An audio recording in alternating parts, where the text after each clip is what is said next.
Bonjour à tous, j'espère que vous allez bien et bienvenue à tous. Et ma première question est souvent la même et avant même de commencer, on va s'assurer techniquement que ça fonctionne. Vous pouvez nous dire dans le chat si vous m'entendez bien. Tout va bien, super. Eh bien écoutez, je suis ravi de vous retrouver et d'initier quelque chose de nouveau, un partenariat avec Artemisia. On va lancer un nouveau cycle de conférences un petit peu différentes. Et pour ça, eh bien, je vous propose tout simplement d'inviter le directeur d'Artemisia, Fabien Gandolfi. Je l'invite tout de suite à monter sur scène pour initier le nouveau cycle, vous verrez, qui sera conjoint. Je l'invite. Il est en attente.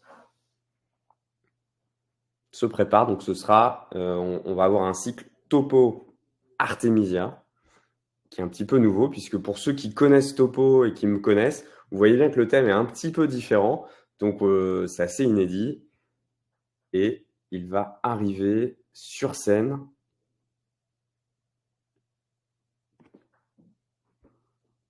Voici.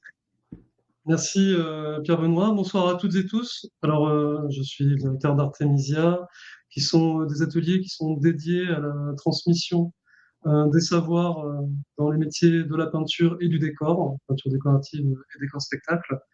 Et je suis ravi de pouvoir initier cette conférence et introduire à la fois son thème et les intervenants. Donc, on va être pendant 1 heure ensemble autour du thème de l'actualité et des débouchés du décor spectacle.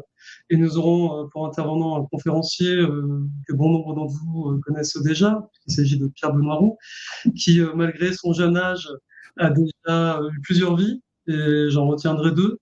Il a été durant 10 ans directeur de la communication pour la compagnie Les Livreurs, et une autre vie plus récente dans laquelle il est responsable du développement et cofondateur de Topo. Et nous aurons aussi le plaisir d'accueillir Anne-Cécile Ribeiro, qui est scénographe plasticienne à la carrière riche et dense, principalement dans le décor spectacle, et qui est aussi la référente formation du département décor spectacle à Artemisia. Et enfin, nous aurons Alice Fernandez, qui est cofondatrice du collectif Flamin, et qui est un collectif d'artistes et d'artisans d'art, et elle viendra compléter ce panel. Ce que je voudrais dire aujourd'hui, c'est que lorsque j'ai rencontré Pierre Benoît il y a quelques mois, je me suis tout de suite dit qu'il fallait qu'on travaille ensemble, parce que bon, il y avait une vraie convergence de vues sur notre conception de ce que sont nos métiers, qui sont des métiers de service pour nos communautés, donc les artistes, les artisans d'art et les techniciens du spectacle. Et je suis vraiment content de voir que cette première impression se concrétise aujourd'hui avec cette première conférence qui, j'espère, est la première d'un long cycle. Je vous souhaite un très bon visionnage à tous et à toutes. Merci. Merci Fabien. Et ce que je vous propose, alors pour ceux qui nous rejoignent pour la première fois, c'est qu'on va avoir à peu près 30 minutes. Je vais partager avec vous une réflexion sur le métier du décor spectacle, une réflexion qui sert un petit peu peut-être de synthèse. Et puis, on aura après la chance d'avoir deux interviews. Interview d'Alice Fernandez, avec qui on travaille maintenant depuis, oh là là, Alice nous le dira, mais je crois que c'est depuis 8 ans. Donc, on parlera un petit peu du fonctionnement de la main. Et on aura aussi la chance d'échanger avec Anne-Cécile Ribeiro, qui est scénariste plasticienne et qui eh bien, nous permettra d'avoir une vue très spécifique, professionnelle de ce métier et des débouchés aussi qui peuvent amener. Alors, ce que je vais faire, c'est que je ne vais pas regarder le chat pendant 30 minutes et je vais vous partager une première réflexion. Et pour commencer simplement, je vous propose, alors je suis en train de caler mon ordinateur, une première image pour introduire le sujet, une maquette peut-être, qui est peut-être avec le dessin, le début d'un projet, un projet de décor. Et vous allez voir, enfin, la réflexion que j'ai eue en découvrant réellement ce métier, c'est l'ensemble des dénominations possibles et son histoire. Et quand on parle d'actualité, peut-être qu'il faut revenir aux enjeux du début. Alors, faire une histoire du décor spectacle serait bien trop long, mais pourtant, on peut retenir quelques concepts qui viennent structurer, je dirais, le métier et la maquette. Et cette maquette de Marcel Jambon, une maquette du décor d'Othello de 1895, est peut-être un bon début d'introduction parce que la première chose, c'est que le décor spectacle, c'est la création d'une image. D'une image, et là c'est une maquette, c'est pas encore le décor réel, qui fait projet, et d'une image dans laquelle on va avoir des personnes qui vont se mouvoir. Et ça, c'est très très spécifique. C'est le fait qu'on a déjà l'idée d'une construction d'un décor dans lequel on va bouger une image fixe dans lequel on bouge. L'autre chose, c'est que Marcel Jambon est à la croisée dans l'histoire du décor de deux aspects. C'est-à-dire il a été peintre, il vient du théâtre, et il va commencer à faire des décors peints, fixes, pour le cinéma. Et il va y avoir deux grands secteurs dans le décor spectacle, un secteur du théâtre et un secteur du cinéma, qui vont structurer l'activité de manière un petit peu différente. Et on va voir que si ces deux repères, ça va être très très important, puisqu'il va y avoir une sorte, avec le cinéma, de diversification des métiers du décor. On va avoir plein d'activités différentes, parce qu'il y a des changements technologiques permanents. Et évidemment, quand on parle d'actualité ou de nouveaux débouchés, eh bien forcément, les enjeux technologiques et ce changement technologique perpétuel, eh bien, modifient un petit peu, je dirais, le métier, même si il y a évidemment des constantes. Et donc, l'origine peut-être du décor spectacle, des métiers du décor spectacle, on va voir il y a beaucoup de métiers différents, eh bien, on pourrait revenir à cette base qui est la peinture ou le décor peint. Notamment, on pourra en parler après. Donc voilà, donc déjà, on peut voir à l'origine, eh bien, dès les années, alors ça va être au début du XXe siècle, une séparation entre eh bien, le théâtre et le cinéma qui vont structurer le champ un peu différemment. Alors ça, c'est pour le XXe siècle, mais on pourrait revenir même au début, et c'est peut-être aussi sous les mots de Vasari, le premier historien de l'art au XVe siècle, dans ses vies des peintres, sculpteurs et architectes italiens, Vasari qui parle du premier, peut-être, dans l'histoire, décorateur de spectacle, décorateur de théâtre. Il s'agit de Bastiano da San Gallo, vous excusez mon italien, qui dit la chose suivante. Vasari dit de lui que grâce à ses progrès dans l'art de la perspective, Bastiano fut employé dans une foule de fêtes célébrées par des gentilshommes qui profitaient de la tranquillité dont on jouissait alors à Florence pour se livrer à des divertissements. Et Bastiano, qui a connu Michel-Ange, qui a peint une partie du plafond de la Sixtine, qui a parlé avec Raphaël, qui a donc une formation de peintre, faisait aussi des décors et s'est fait connaître pour des décors. Et pourquoi c'est important? Pourquoi en fait on peut, pour comprendre la spécificité des métiers du décor, quand on fait un décor pour une scène de théâtre, quand on fait un décor, quand on fait image en fait, pour le cinéma, puisqu'on va faire le décor en fonction d'un point de vue, eh bien, pourquoi c'est intéressant de revenir à cette figure tutélaire que serait Bastiano, donc premier décorateur qu'on peut, qui est référencé par Vasari, qui est le premier historien de l'art. Donc c'est vraiment le tout début. Pourquoi c'est intéressant? Parce que on voit déjà, dès le début, une sorte de tension qui va vraiment structurer l'activité de, alors je dirais moi, l'artiste décorateur, même si ce n'est pas un terme, je dirais, institutionnel, mais la tension qu'il y a entre l'artiste créateur. Bastiano a fait des tableaux, et on va voir d'ailleurs que beaucoup de peintres beaucoup de décorateurs ou de chefs déco ou de scénographes sont aussi peintres et ont une activité de création, j'allais dire, d'eux-mêmes, ou même de répondre à des commandes, mais qui sont des œuvres d'art, et en même temps, quelque chose qui est de l'ordre de la technique, c'est-à-dire de technicien. Je réponds à une commande de décor, qui n'est pas la même chose. Donc on va avoir une tension entre l'artiste, qui fonctionne comme un artiste, et le technicien, ou l'artisan, ou le métier d'art, donc ce qui répond à une commande et qui va travailler même en collectif. Et donc on voit à l'intérieur même de la figure, je dirais, de Bastiano, eh bien, à l'origine, une tension. Et pourquoi c'est intéressant de comprendre cette tension? Parce que vous, enfin nous, en tant qu'artistes ou en tant que scénographe, en tant que plasticien, eh bien, on doit se positionner. On va faire des choix. Et c'est pour ça que je vais essayer de dresser les structures, enfin les grandes structures qui caractérisent le champ. Alors, il y a des enjeux, c'est intéressant pour comprendre l'actualité, d'essayer de comprendre aussi cette histoire qu'on est en train de dresser à grands traits. Eh bien, toute la question de la dénomination, en travaillant un peu sur le sujet du métier, des métiers du décor spectacle, la question de la dénomination, c'est toujours très intéressant parce que derrière toute dénomination, il y a une volonté de légitimation ou de reconnaissance. Quels sont les mots que j'utilise pour me désigner en tant que scénographe, chef déco, serrurier, assistant déco, qui expriment mon métier, qui me permet d'être reconnu et je dirais même de faire collectif ou de travailler.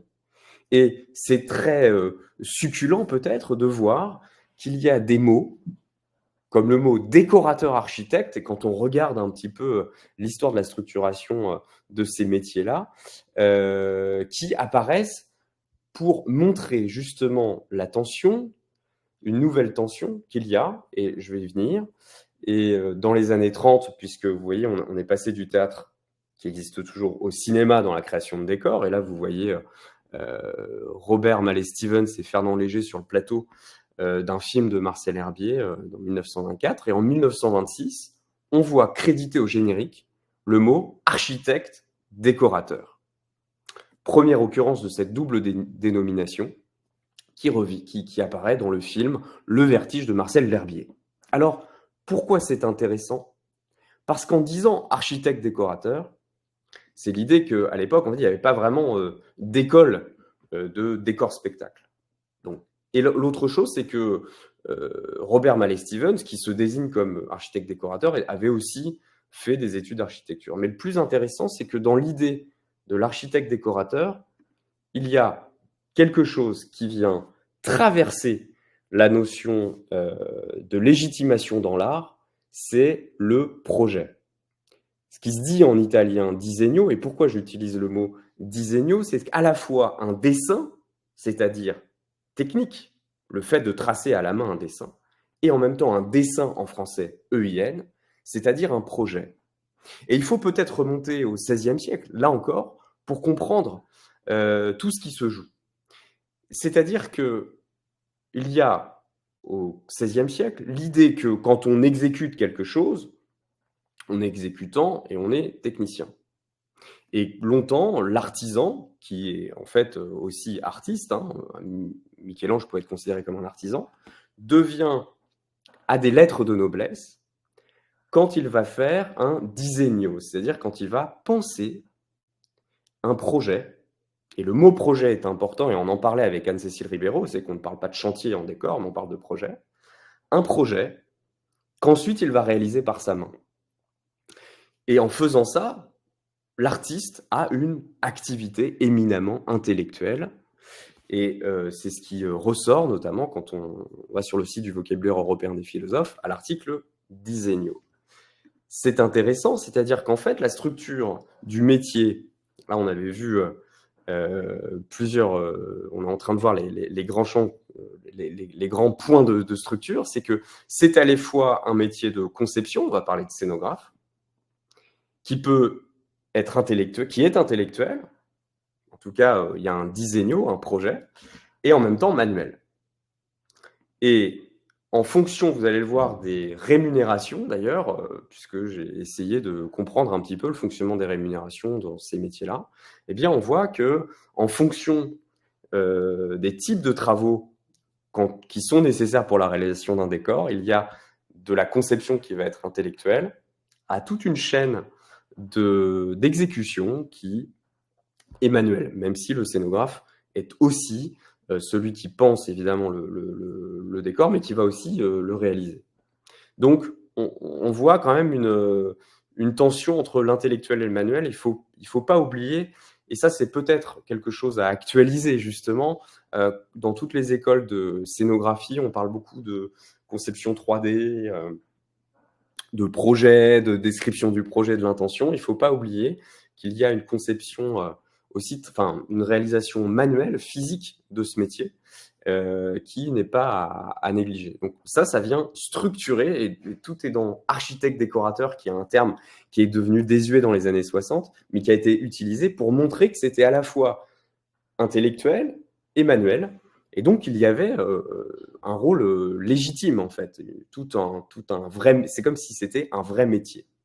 Alors je continue aussi dans un petit peu cette histoire, et ça va nous permettre de penser le métier aujourd'hui. C'est qu'on voit dans je pense à un article, justement, j'ai pris un article de Jean-Pierre Berthomé, les décorateurs du cinéma muet en France, qui explique que à l'intérieur d'un studio, donc il y a des agences qui se forment dans les années, au début du XXe siècle. On va voir que ces studios ont un peu évolué. À l'intérieur du studio, le travail des décorateurs était collectif. Donc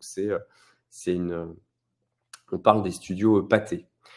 Par exemple, l'un d'entre eux disait: je me charge des décors de l'assassinat de Coligny, mais s'il fallait lui donner un coup de main pour finir dans les temps, les autres venaient l'aider. Il n'y avait pas de chef décorateur et d'exécutant sous ses ordres. Tous avaient le même statut de décorateur, assuraient toutes les étapes de la conception à la réalisation, y compris peinture et montage final.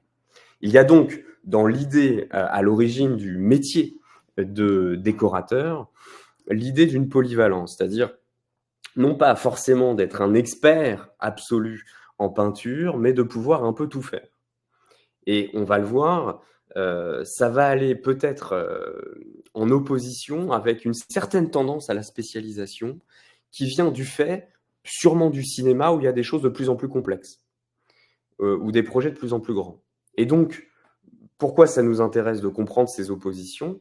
Parce que justement, vous, en tant que décorateur, en tant qu'artiste aussi, et on va voir, vous construisez une trajectoire qui vous est personnelle, où vous pouvez justement décider, dans une logique de visibilité ou de répondre à un projet personnel, de travailler une spécialisation. On pourrait parler d'une niche, par exemple, se spécialiser en serrurerie ou en lettres. Il y a des peintres qui vont travailler la lettre, et cette compétence qui peut être plus rare va permettre de s'intégrer dans un projet collectif.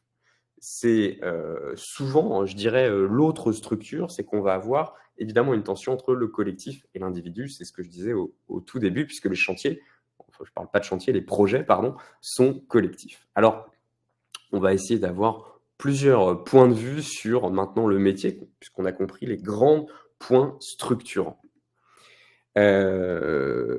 Ces variétés de noms, c'est-à-dire chef décorateur, assistant déco, serrurier, peintre spécialiste des patines, par exemple, toutes ces fonctions, donc je dirais plutôt ces métiers, désignent une variété de noms, et il est quelquefois difficile de s'y retrouver. Ainsi, je me suis basé sur un article, Les métiers du spectacle vivant et leur classification de 2001, que vous pourrez avoir dans la base de données, puisqu'on va publier une base de données liée à cette proposition, où vous pourrez retrouver tous les contenus. Eh bien, on voit que le mot architecte n'a pas vraiment fonctionné, parce que finalement, la réalité du métier est beaucoup plus grande, et les conditions sont aussi des conditions même de statut, et qui changent énormément. Alors, on va un peu regarder ça ensemble. Alors, il y a plusieurs définitions des positions de scénographe et décorateur au sein des conventions collectives. Alors là, je rentre un peu dans le dur de la classification, mais pour montrer que l'artiste, quand il choisit peut-être d'investir le champ de la décoration spectacle, donc théâtre, cinéma, et puis on verra après d'autres applications, eh bien, il va se positionner. Il va se positionner par rapport à des mots qui sont des repères et qui ne désignent pas toujours la même chose. Donc là, vous avez le scénographe qui travaille à partir d'un projet de mise en scène avec des contraintes financières et esthétiques.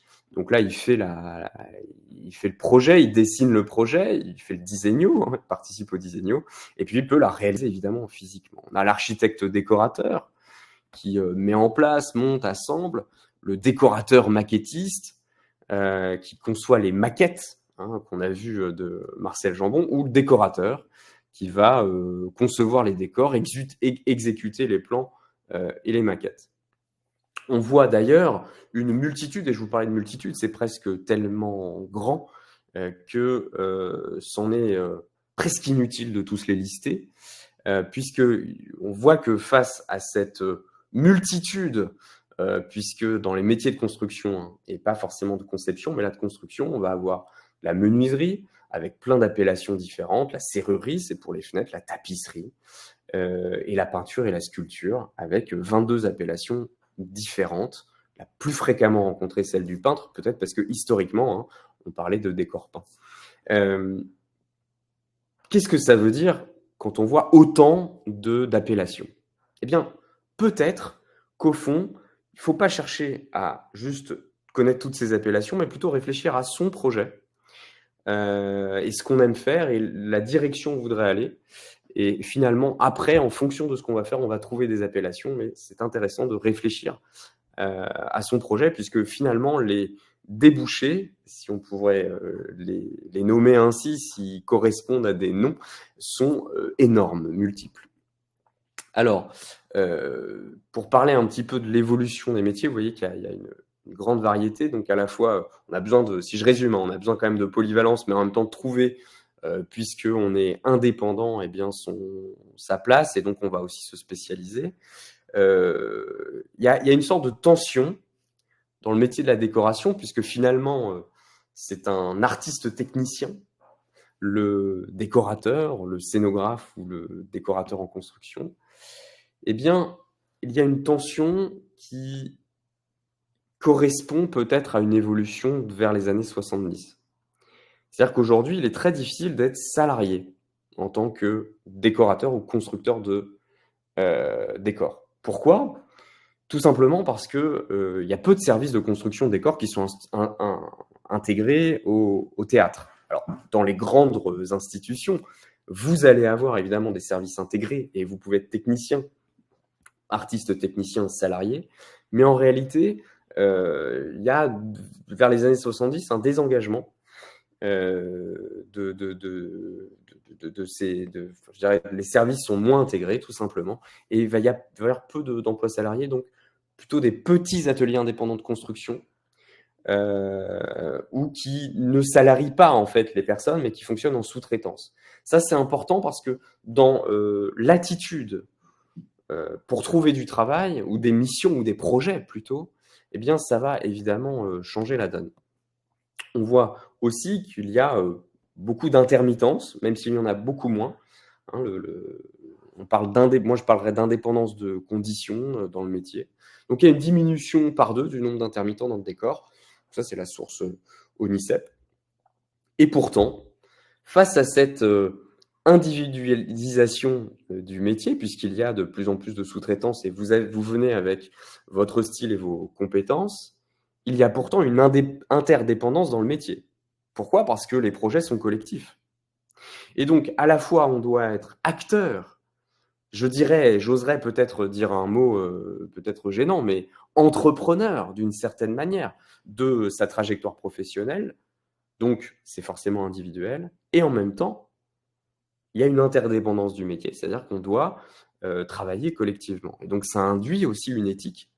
Et souvent, on s'aperçoit que dans ces métiers, le rôle du collectif sur le projet et en dehors du projet est essentiel pour pouvoir trouver du travail. Puisqu'on fonctionne au projet et chaque projet crée un projet futur. Et donc, tout l'enjeu, c'est bien de commencer, de trouver son premier projet. Interdépendance du métier, donc on va avoir des secteurs. Alors souvent, on va avoir des gens qui vont plutôt travailler en théâtre et d'autres qui vont travailler plutôt en cinéma, et les prix d'ailleurs ne sont pas les mêmes, les tarifs horaires ne sont pas toujours les mêmes, et on va avoir des secteurs connexes. C'est un petit peu ce qui est intéressant aussi, c'est de voir que on va avoir de plus en plus de scénographie de musée, mais aussi des choses nouvelles comme les escape games, les stands, les parcs d'attractions qui vont faire appel à des scénographes ou à des constructeurs de décors ou à des peintres en décor.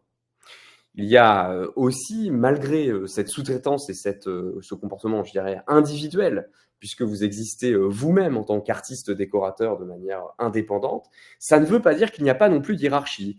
Il y a une sorte de chaîne sur un projet, on pourra en parler avec Anne-Cécile Ribeiro, eh bien, de chaîne de commandement, même si le travail et le projet est le fruit d'un travail collectif, on va quand même retrouver eh bien, une hiérarchie propre à la notion de métier, c'est-à-dire s'il y a un chef d'éco, il y a un assistant d'éco qui peut avoir un second assistant lui-même, et donc qui participe au projet. Et donc, vous, en tant qu'artiste, ça peut être intéressant d'échanger. Le conseil que je pourrais donner, c'est si vous voulez vous lancer dans ce secteur, eh bien, tout simplement, c'est d'interviewer, de prendre le temps de faire une enquête métier, tout simplement, et de poser des questions à des chefs d'éco qui vont vous expliquer un petit peu ce fonctionnement, je dirais, quelquefois tout militaire d'un projet. Alors, exemple de métier déco qui évolue, je pense à ces petits ateliers. On parlait justement de ces petits ateliers qui sont pas des services de décor dans un théâtre, mais tout simplement l'atelier Niels Rousset, construction, décor et accessoires, et qui montre le besoin face peut-être à une raréfication des budgets dans le théâtre, ou une difficulté peut-être à accéder à certains projets dans le cinéma, même si c'est possible, eh bien, la nécessité de se renouveler. Et on voit notamment des ateliers fleurir, donc de petits ateliers qui fonctionnent quelquefois sans salariés. Donc plusieurs artistes vont faire collectif pour créer une marque. Et l'atelier Niels Rousset, eh bien, vous le voyez, propose de faire des escape games, de la scénographie, des vitrines de showroom, de l'aménagement d'intérieur ou même le tournage de publicité ou de télévision. Donc on voit une variété en fait des projets qui doivent permettre de trouver un équilibre économique, puisqu'une des grandes difficultés, mais c'est un peu comme le métier d'artiste, eh bien c'est de gérer l'aléatoire du revenu. Et ces projets porté par une structure qui est l'atelier, mais en réalité avec plein de sous-traitants, eh bien, vous pouvez, vous, en tant qu'artiste, vous intégrer dans ces projets et commencer, et c'est ce qui est le plus important, une sociabilité avec ces différents corps de métier pour pouvoir, au besoin, et souvent ça commence comme ça par un remplacement, eh bien, rentrer sur un projet. Ainsi, c'est peut-être toute la difficulté, je dirais même de la condition d'artiste et même de l'artiste technicien qui est le décorateur spectacle. Eh bien, c'est qu'au fond, il est autodirigé et il doit construire sa trajectoire professionnelle. Et l'autodirection, c'est-à-dire, qu'est-ce que c'est? Alors, il faudrait le définir. L'autodirection, c'est le fait de construire son projet d'apprentissage. Et en tant qu'artiste, on est presque, j'allais dire, on est amené à constamment se renouveler, aussi bien dans sa production que dans ses compétences. L'autodirection, c'est sa capacité de traiter, c'est la capacité à concevoir et mettre en œuvre ses propres buts, plans et projets personnels et apprendre d'eux et par lui-même. Et s'il y a bien quelqu'un qui est autodirigé, c'est l'artiste. C'est qu'un artiste, justement, on ne peut pas lui dire comment faire. On peut juste lui offrir des ressources dans lesquelles il va construire sa trajectoire.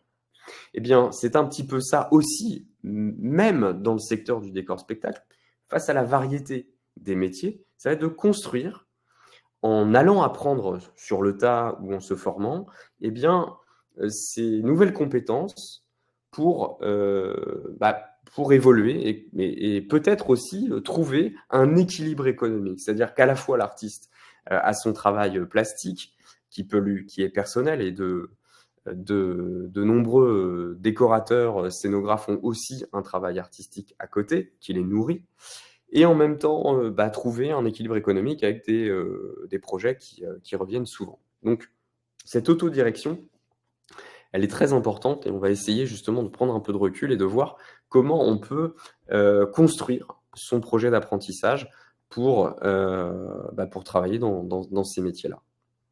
Et donc, propose quelque chose d'un peu méta, à l'image de La Nuit américaine, qui est le film dans le film, quoi, d'une certaine manière. Alors, les questions qu'on peut se poser, justement, pour construire son insertion, je dirais, dans le champ du décor spectacle, c'est de se poser la question de développer un savoir-faire spécifique. Est-ce qu'il y a, par rapport aux thématiques que vous avez, si vous êtes peintre ou artiste peintre, est-ce qu'il y a des choses que vous voudriez développer? Ça peut être le trompe-l'œil, mais ça peut être évidemment la sculpture ou travailler avec certaines matières. Donc, c'est le fait de travailler un savoir-faire spécifique qui va vous permettre de vous intégrer dans une chaîne, je dirais, de production. Ensuite, c'est de se poser la question de l'environnement professionnel. Est-ce que vous êtes plus à l'aise de travailler dans un atelier qui va plutôt faire des décors pour le théâtre? Et donc, il peut y avoir une sorte de, peut-être une plus grande souplesse, on pourra en parler avec Anne-Cécile, peut-être que je me trompe, ou alors dans le cinéma, où là, les équipes sont beaucoup plus grandes, les chaînes de commandement sont plus longues, il y a des assistants d'assistants d'assistants, vous voyez. Donc ça, ça peut être aussi une question à se poser. De même qu'on va se poser la question des conditions de travail, comme on fonctionne au projet, en lisant quelques témoignages, on voyait qu'il y avait des problèmes évidemment de rush, et donc on peut travailler la nuit justement parce qu'on a des deadlines qui sont importantes, et on s'aperçoit aussi qu'il peut y avoir des tensions sur la reconnaissance de son travail, et donc quelquefois ça peut être assez déprimant pour certains décorateurs ou constructeurs de décors. Et l'autre chose, c'est qu'on voit que, évidemment, comme il y a un aléatoire du revenu sur même le métier du décor spectacle, eh bien, ça peut être intéressant d'avoir d'autres sources de revenus artistiques. Donc voilà, tout ça rentre en compte dans la construction d'un projet, si on veut faire du décor spectacle. Alors, le collectif et l'interdépendance, on l'a vu, puisque un projet de construction de décor et forcément implique plusieurs personnes, on pourra en parler. Ça implique aussi que quand on va trouver une mission, je dirais un projet, il va falloir s'associer. C'est ce que j'appelle l'interdépendance. Et il y a un sociologue qui a réfléchi justement au statut d'artiste, à la condition d'artiste, et je dirais même d'artiste technicien. Et qui dit la chose suivante, c'est que la qualité des appareillements, c'est-à-dire les personnes avec qui vous travaillez, vont vous permettre d'apprendre, c'est-à-dire que les chantiers, les projets vous font apprendre, vous permettent d'accumuler des compétences et des qualités nouvelles, et vous permettent, dans un environnement de collaboration, eh bien, d'obtenir des opportunités et de continuer à vous former. Qu'est-ce que ça veut dire? Ça veut dire que quand vous fonctionnez au projet, l'éthique de travail est essentielle. L'éthique de travail, c'est-à-dire les valeurs sur lesquelles vont se fonder vos relations pour vous permettre de travailler. Alors, on pourra en parler avec Anne-Cécile, mais il y a des valeurs qui vont être assez importantes. Ça peut être des valeurs notamment de se donner un coup de main. En fait, c'est les fonctionnements du collectif qui sont importants, et donc ça va être essentiel. Alors, je parle aussi de dons et de contre-dons, c'est-à-dire que quand on est en collectif, on va souvent valoriser le fait de donner un peu de temps, et puis on pourra redemander du temps à quelqu'un d'autre par là même, et c'est ce qui va faire qu'à un moment, on va être appelé sur un chantier, sur un projet. On parle aussi de mutualisation des ressources, et j'en parlerai avec Alice Fernandez, c'est-à-dire que, par exemple, aller dans des lieux, ce que j'appelle des ateliers partagés, je pense aussi à l'atelier In situ, qui stocke des décors, répondre à des appels à projets à plusieurs, garantit d'une certaine manière le fait d'avoir des missions. On voit aussi ce que j'appelle un fonctionnement par clic, et des groupes, en constituant comme ça des groupes de travail, on va pouvoir, tout au long de sa carrière professionnelle, travailler avec les mêmes personnes et s'envoyer des projets et des missions.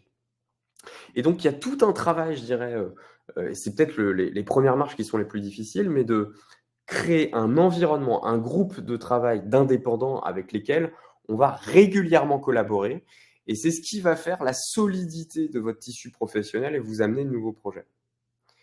Alors, pour ça, hein, on parlera avec la main, mais la main, par exemple, qui est un lieu collectif qui a ouvert, ils ont ouvert des ateliers, là, historiquement, hein, des ateliers partagés dans lesquels vous pouvez travailler la menuiserie, la couture, le dessin, la peinture. Ils peuvent faire même des décors de cirque. Eh bien, c'est un endroit qui est ouvert à tous et qui permet justement de faire sociabilité et de rentrer justement dans ces logiques d'échange et de partage qui ne sont pas forcément financiers, mais qui vont amener à des missions. Alors, c'est aussi intéressant quand vous commencez de contacter, puis quand vous cherchez des missions, de contacter d'autres corps de métier dans le spectacle, dans le décor spectacle, parce que ces personnes pourront vous recommander. On peut aussi s'appuyer sur un réseau d'alumni ou quand vous participez à des stages avec des formateurs. Et une des qualités pour commencer le travail, c'est peut-être d'être réactif pour faire des remplacements. Et c'est peut-être comme ça qu'on peut rentrer dans un réseau, puisqu'en étudiant un peu les différents témoignages, en lisant des articles sur le sujet, on s'aperçoit qu'il y a une sorte de monde qui peut paraître fermé quand on est dans le décor spectacle avec des grandes familles comme ça. Et le remplacer quelqu'un qui ne pouvait pas arriver sur le projet, permet souvent de rentrer dans cette famille.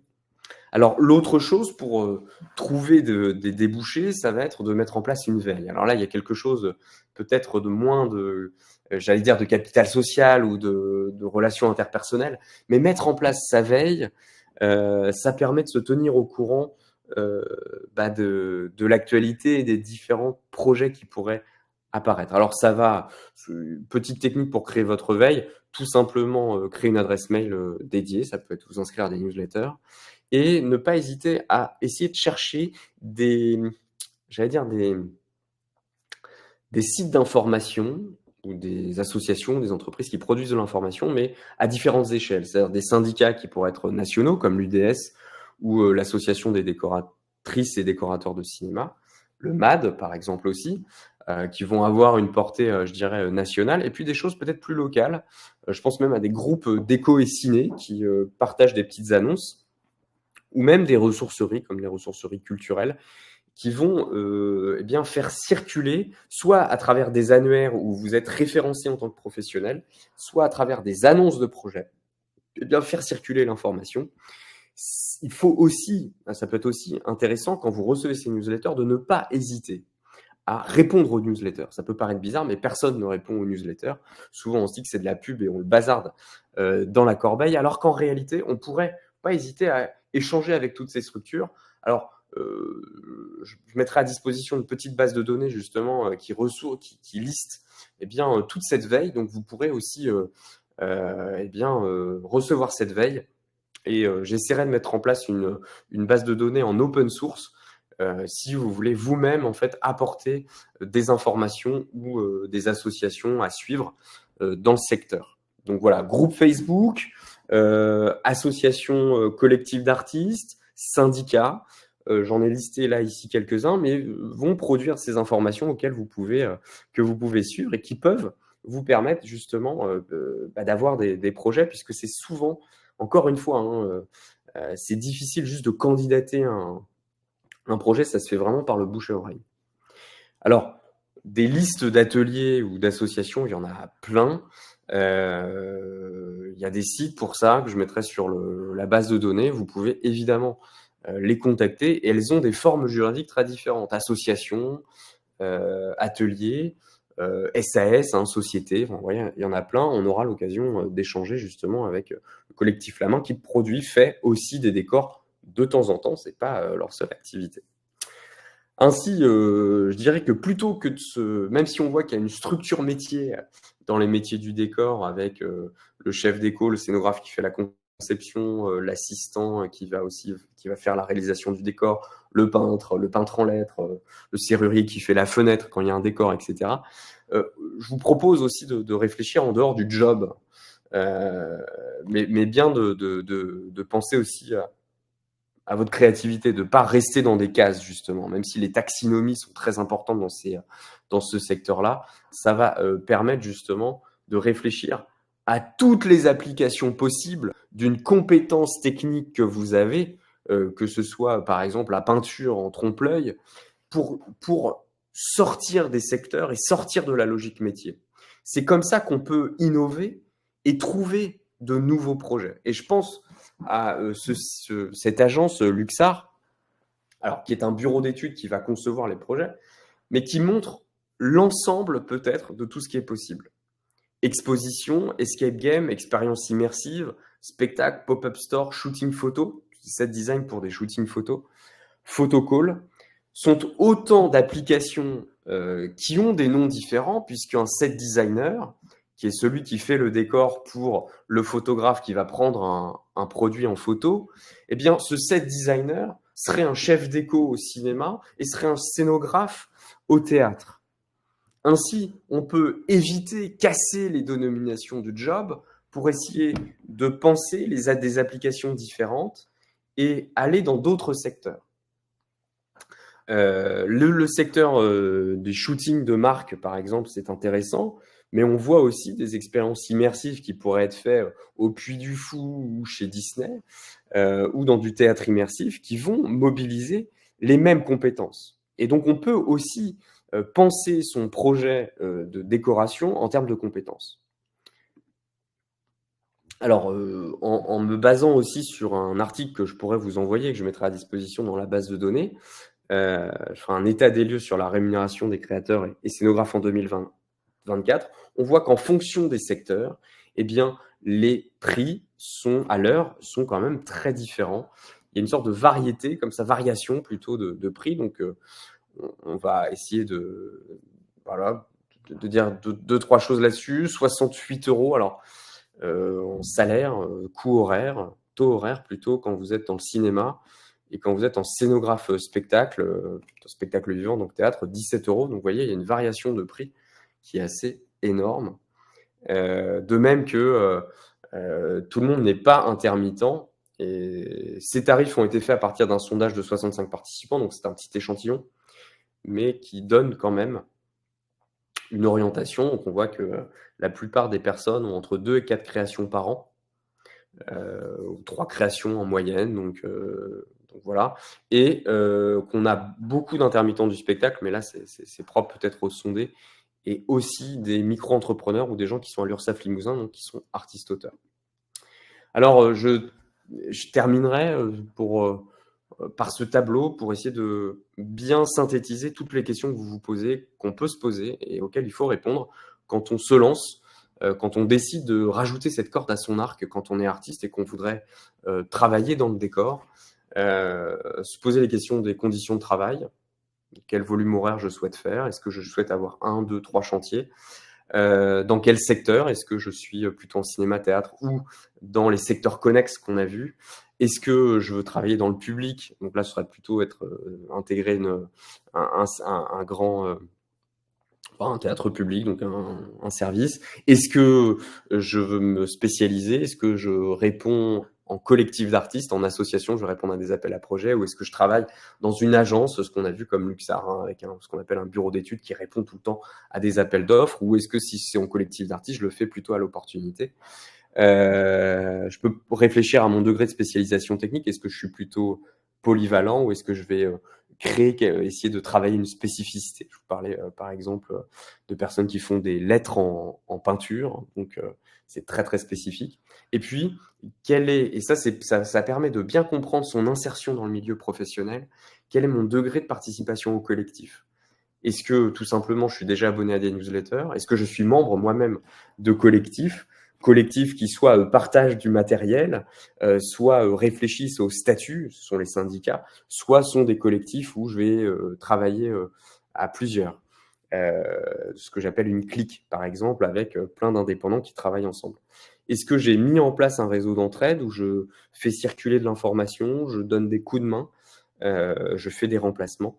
Et est-ce que j'ai identifié des compétences à acquérir?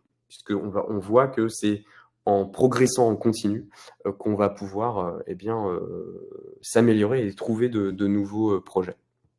Donc en répondant à toutes ces questions, bien, je vais pouvoir construire mon projet de travail dans le décor spectacle et trouver souvent des projets. Et je terminerai avant d'inviter, j'ai dépassé un petit peu de 15 minutes mon rythme imposé, une citation sur l'espace plastique, puisque c'est bien de ça qu'il s'agit quand on fait du décor. On crée un espace qui est plastique, une image à l'intérieur de laquelle, dit Michel Guérin, qui cite Eisenstein, on va danser. Qu'il s'agisse de la composition des ensembles, de l'harmonie des masses juxtaposées, de l'ordonnance mélodique des formes ou d'un martèlement rythmique des détails, on se trouve en présence d'une danse, et cette danse est collective, une danse dans une image. Et je vous remercie pour votre écoute. Alors, je vais maintenant inviter Alice Fernandez, juste pour parler très rapidement, en 5 minutes, de La Main, qu'on a cité et qui a fait des escape games. Hop. Et après, j'inviterai Anne-Cécile. Et je vais essayer de partager le site de La Main.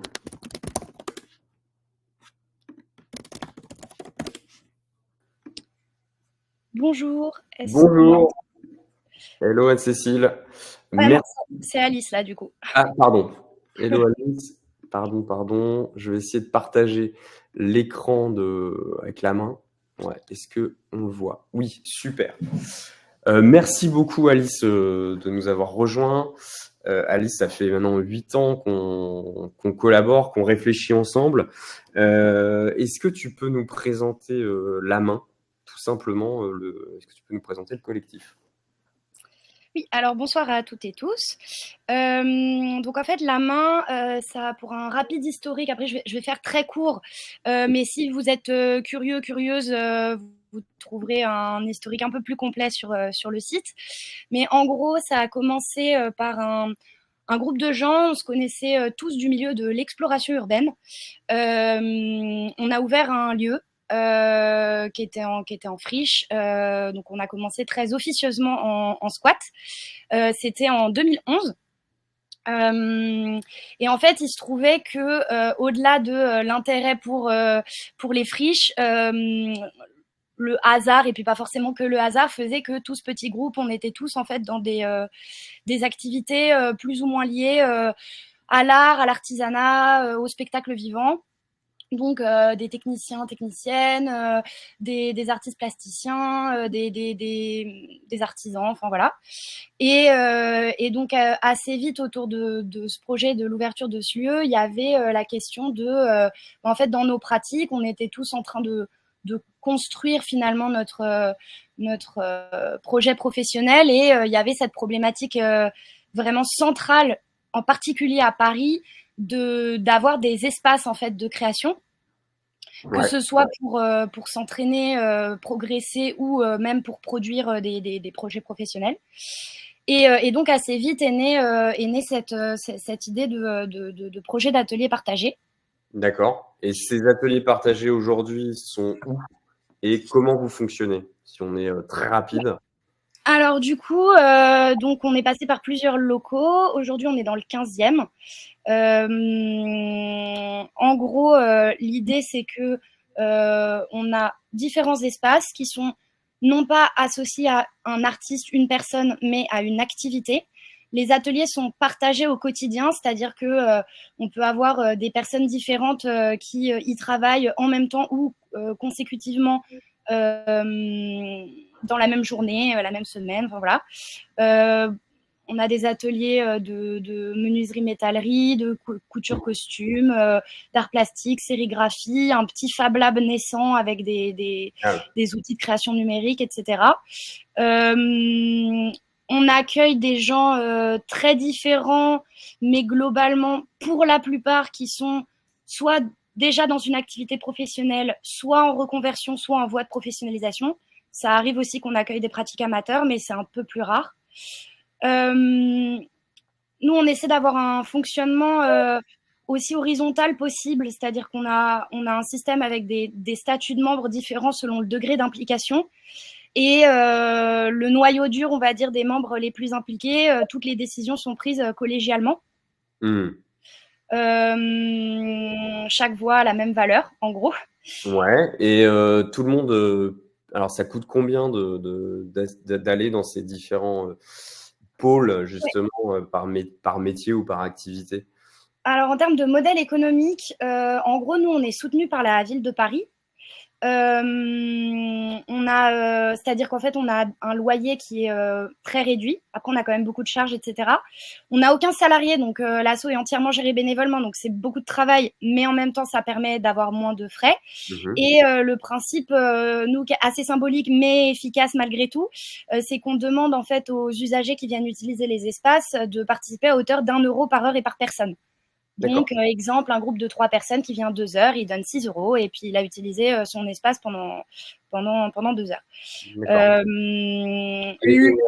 Si je comprends bien, vous avez combien d'artistes qui viennent en tout alors, puisque vous avez combien de membres à peu près? C'est-à-dire que le noyau dur qui gère l'association, on va dire que ça oscille entre une dizaine et une vingtaine de personnes selon les périodes. Ça, c'est vraiment les gens qui sont impliqués et qui gèrent l'asso. Mais après, des usagers, des membres adhérents qui viennent utiliser les espaces, c'est des centaines. On a environ 2000 nouveaux adhérents par an, en moyenne. Énorme. Mais après, sur ceux-là, il y en a certains qui vont revenir régulièrement, d'autres qui vont venir qu'une ou deux fois pour un projet précis. Voilà, c'est très varié en fait comme type de fréquentation. Et je vois, donc en fait, vous dites, voilà, laboratoire de création, production de spectacle. Il y a beaucoup de monde et en même temps, il y a un noyau dur, une main, si je peux me permettre. Et vous avez, donc vous, de temps en temps, un petit peu comme ce que je disais avec Pierre-Michel Menger, le sociologue qui dit, ben voilà, quand on est collectif, il y a des opportunités qui arrivent. Enfin, c'est un mode de travail aussi, c'est un mode de réflexion. Et ces opportunités, à un moment, vous ont amené à faire des projets rémunérés comme des escape games. Ouais, alors escape game, aussi des décors pour des événements, ce genre de choses. Ça arrivait vraiment de manière assez naturelle par le réseau, c'est-à-dire quelqu'un qui connaît quelqu'un qui connaît quelqu'un qui connaît quelqu'un du collectif. Le tout premier projet, en fait, il y avait très très peu de budget. Nous, l'objectif, donc c'était le tout premier projet escape game, hein, j'entends. C'était, il y avait un peu cette idée de chacun individuellement, les personnes qui ont participé. C'était notre première expérience dans ce domaine-là, donc c'était un peu l'occasion de mettre un pied là-dedans. Comme il y avait très très peu de budget, on est plutôt parti sur un format où on s'est pas vraiment rémunéré individuellement, enfin on s'est défrayé, on va dire, tout au plus. Mais par contre, ça a permis de faire rentrer un petit billet pour l'association qui en a toujours besoin. Et ça a été vraiment un laboratoire de professionnalisation pour nous individuellement. Et puis par la suite, on a eu un autre projet. Là, en plus, pour le coup, c'était dans une période où on n'avait plus de locaux, donc ça s'est pas fait dans nos locaux. Ça s'est fait à cheval entre d'autres locaux et les locaux du client. Et donc là, c'était vraiment professionnel au sens où on s'est tous rémunérés. Alors bon, plus ou moins bien parce que ça reste quand même un sujet quand on démarre dans un secteur. On n'est pas forcément optimal sur la manière d'évaluer son temps, de prévoir et tout. Donc, on va dire que la rémunération, on a progressé depuis, mais voilà, on était quand même rémunérés individuellement. C'est intéressant le mot que tu emploies et c'est pour ça que c'est intéressant que tu viennes et que tu parles de la main et que tu présentes la main. C'est-à-dire que tu en parles comme d'un laboratoire de professionnalisation dans lequel va y avoir des collaborations, des projets qui vont arriver. Alors, effectivement, tu dis, bah oui, bah, parfois, c'est un début, comme tu dis, un laboratoire. Donc, quelquefois, on va passer plus de temps que prévu. Mais ça pourrait être presque un tremplin pour beaucoup d'artistes. C'est complètement le cas. Hein. Et d'ailleurs, pour faire une petite incise, on partage pas que des locaux. En fait, on partage Enfin, moi, j'ai tendance à dire qu'on partage des moyens matériels et immatériels. C'est-à-dire qu'on partage des savoir-faire. On constitue en soi-même un réseau, c'est-à-dire qui se forme assez naturellement, c'est-à-dire que les gens se rencontrent. au sein du lieu, peuvent être amenés à créer des projets ensemble parce que les gens sont complémentaires, s'entraident, etc. Donc ça rejoint tout ce que tu as dit auparavant. On partage aussi des outils de travail, des matières premières.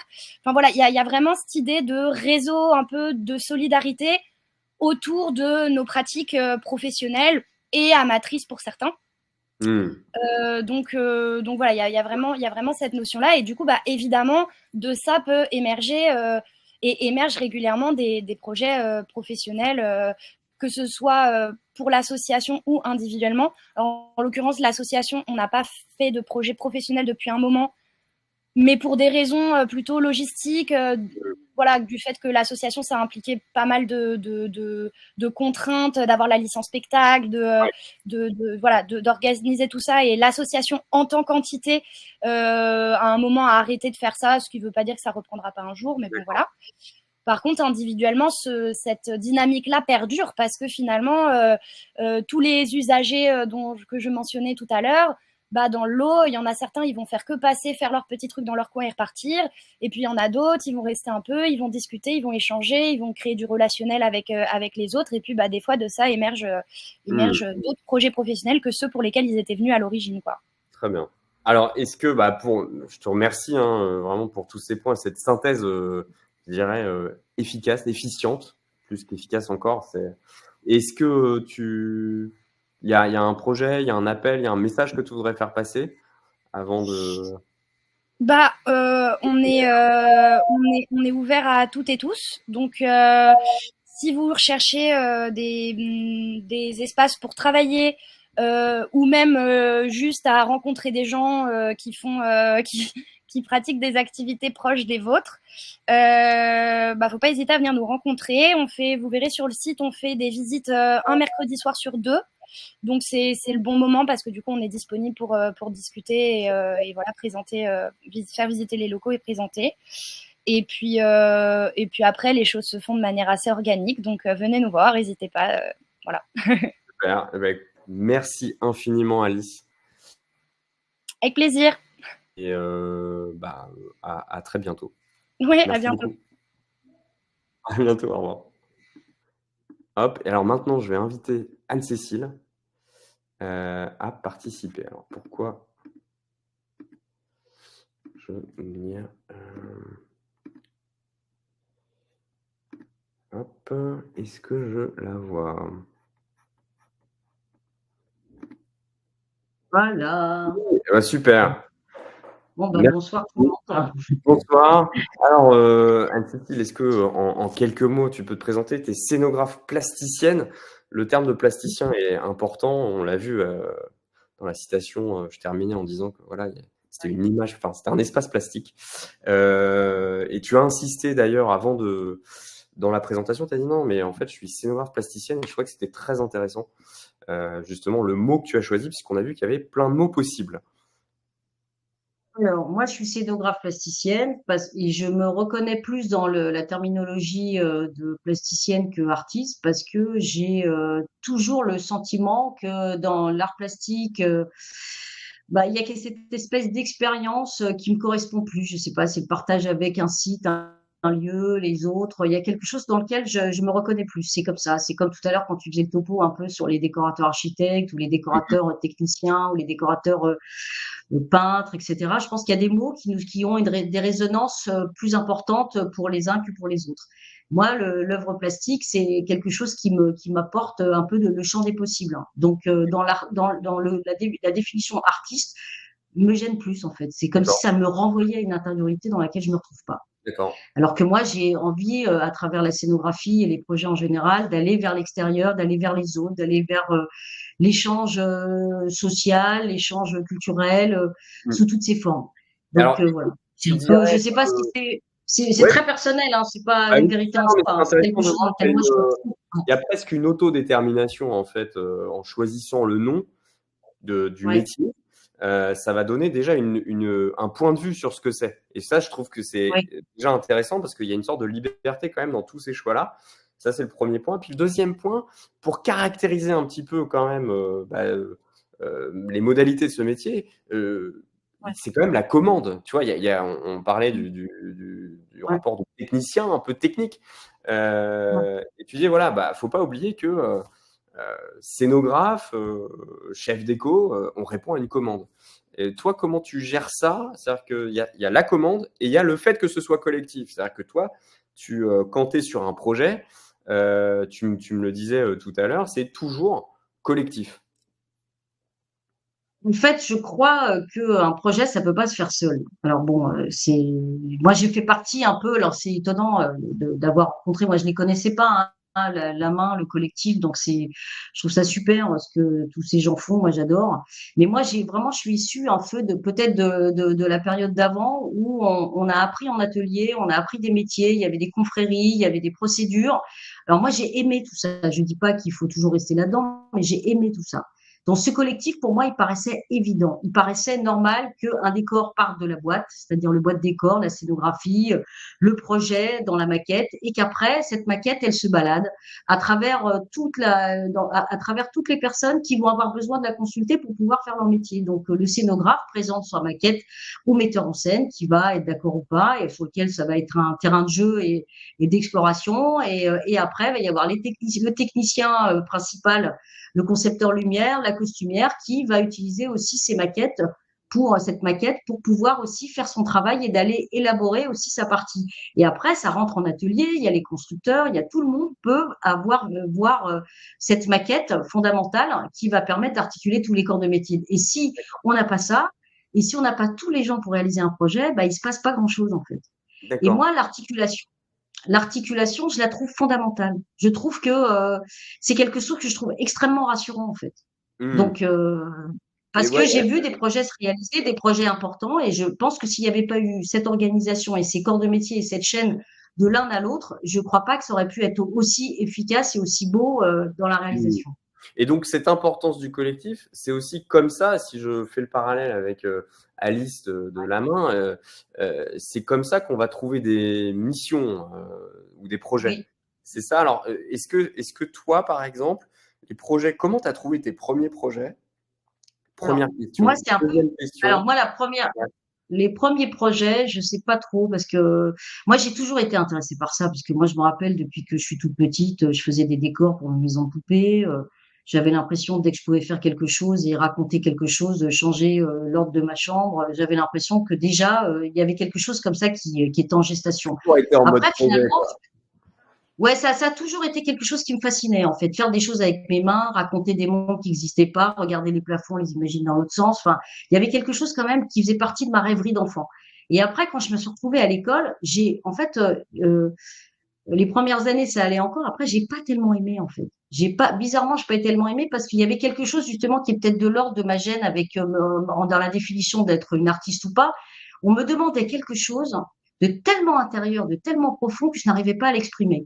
Et puis après, je me suis retrouvée dans un atelier un peu propulsé. En fait, j'ai fait une rencontre incroyable lors d'un mariage, donc ça n'a rien à voir avec le secteur professionnel.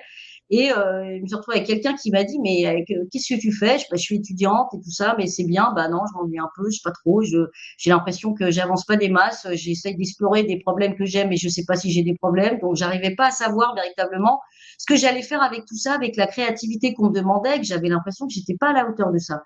Et puis, je me suis retrouvée dans un atelier avec des gens qui étaient complètement fous, qui faisaient plein de trucs, il y avait plein de corps de métier ensemble. C'est là où je trouve c'est intéressant d'entendre Alice parler parce que ça m'a rappelé aussi des choses. Mais par contre, là, il y avait des métiers qui étaient plus organisés. Et je me suis dit, mais en fait, c'est exactement ça que j'ai envie de vivre, moi. C'est faire des décors, raconter des histoires, continuer à jouer, utiliser des matériaux, comprendre les matériaux, pas savoir, recommencer, explorer, qu'on me raconte un truc puis un autre. Et puis, ma vie a commencé comme ça. Et finalement, on m'a donné du travail assez rapidement, bizarrement. Parce que D'accord. j'avais une envie, j'aurais fait n'importe quoi pour rester là, pour rester avec eux et jouer avec eux. J'aurais fait n'importe quoi. Et puis, après, je sais pas, Je un t'arrête projet parce que un est-ce autre. que justement il y a ce désir et est-ce qu'aujourd'hui tu travailles toujours avec les mêmes personnes? C'est-à-dire qu'est-ce que tu as des fidèles ou comment ça se passe? Oui, oui, oui, oui, oui, oui, bah oui, bah oui. Bah, c'est Ah, ça est-ce aussi qui que tu est peux nous expliquer intéressant parce que le phénomène de moi, clique, ma qu'on vie, appelle un phénomène de clique, mais enfin voilà, de tribu, on pourrait dire. Comment, enfin voilà, comment ça se constitue et justement pour moi il y a l'importance de l'éthique. Tu m'en avais parlé d'ailleurs pour préparer ouais.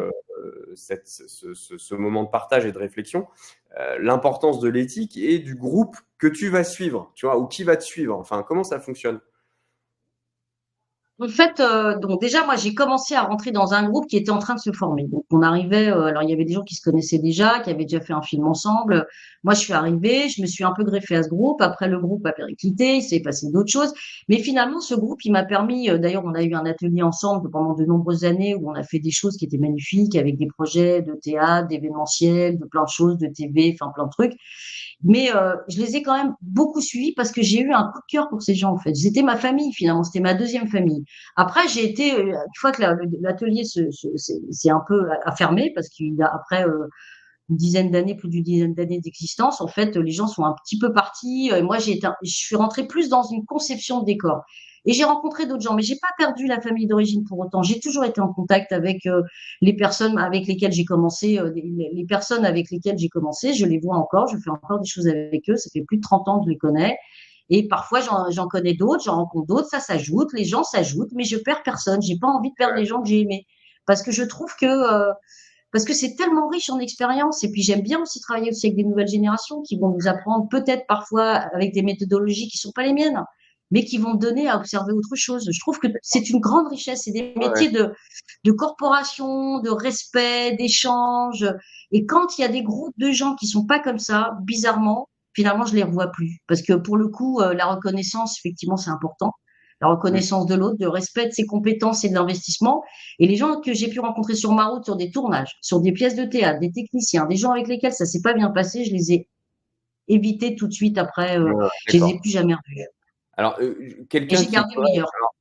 alors, pour terminer Ouais. le moment, quelqu'un qui voudrait se lancer, tu vois, par exemple, je pense à un peintre qui a sa pratique créative, individuelle, on avait vu, voilà, qui a son intention propre, sa démarche artistique, mais qui se dit, bah voilà, j'ai aussi des compétences techniques et donc je pourrais être artiste technicien, donc travailler dans le décor. Euh, Comment il se forme? Comment il construit son projet? Comment il fait pour se lancer? Enfin, tu vois, si tu devais te donner un conseil à quelqu'un qui a des compétences, mais qui est pas dans ce secteur-là, bah, comment il fait, quoi? Bah, il y a plein de méthodes. Alors, les centres de formation, les stages, très bien, les expériences professionnelles, les centres de formation comme Artemisia qui proposent des solutions sur des courts termes, ce qui fait que c'est pas trop long si vous n'aimez pas. Et puis, ça peut être super déjà parce que c'est des bons contacts avec des métiers, parce que c'est des projets quand même assez concrets. On va vraiment visiter le décor de théâtre dans sa forme de projet. Et moi, j'ai envie de dire, alors j'ai eu dans les élèves que j'ai pu avoir dans la formation Artemisia des élèves très artistes hein, qui sortaient des beaux-arts après 5 ans avec une grande maîtrise, une grande connaissance de l'art, avec une implication réelle, une authenticité dans tout. Et moi, j'ai trouvé assez touchant de voir ces gens un peu patauger parce que je me disais, en fait, et j'ai eu des conversations comme ça avec certains artistes, je leur disais, tu sais, c'est difficile certainement pour toi parce que tu as été très loin dans ton travail personnel et là, ce que tu es en train de faire, tu es en train de déconstruire quelque chose que tu as construit pendant de nombreuses années. Mais je pense qu'une fois que tu auras accepté de déconstruire et partager des choses essentielles avec les autres, tu verras que tu iras beaucoup plus loin. Parce qu'à la fois, tu auras ce développement intérieur et tu auras aussi la force de l'autre, l'échange avec l'autre, l'entraide, qui est fondamentale dans ces métiers et à mon avis dans la vie en général. Et je pense qu'il ne faut pas avoir peur de partager son savoir, son développement.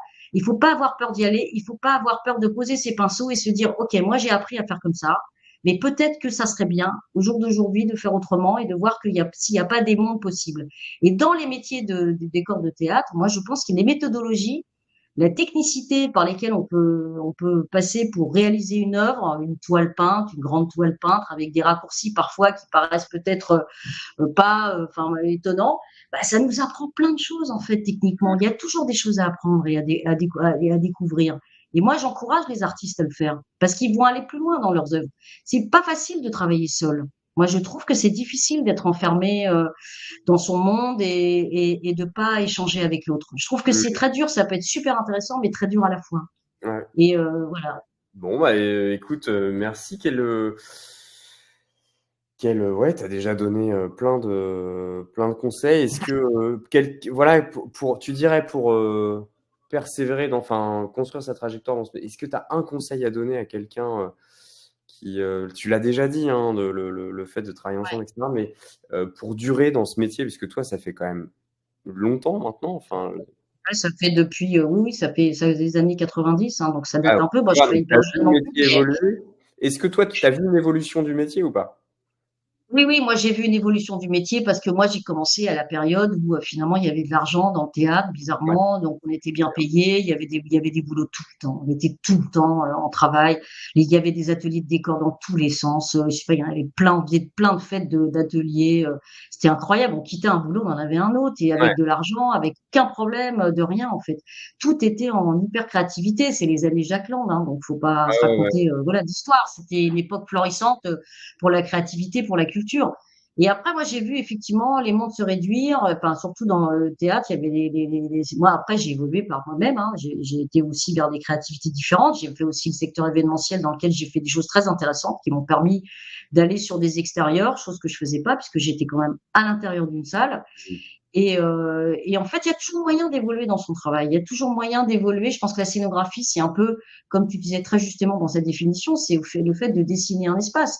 Donc l'espace, après, le définir à l'intérieur, à l'extérieur, dans un jardin, dans une maison, dans une salle des fêtes, finalement, peu importe l'endroit. L'important, c'est le chemin. C'est de se dire, voilà, si on a envie de raconter des choses, si on a envie de s'expérimenter, si on a envie de s'associer aux autres, et Dieu sait qu'on a besoin aujourd'hui plus que jamais de se Mm. construire autour de l'art. On a besoin de, voilà, bah, il faut y aller, quoi. Faut pas hésiter. Il faut aller frapper dans la porte des ateliers parce que ça, je voulais le dire.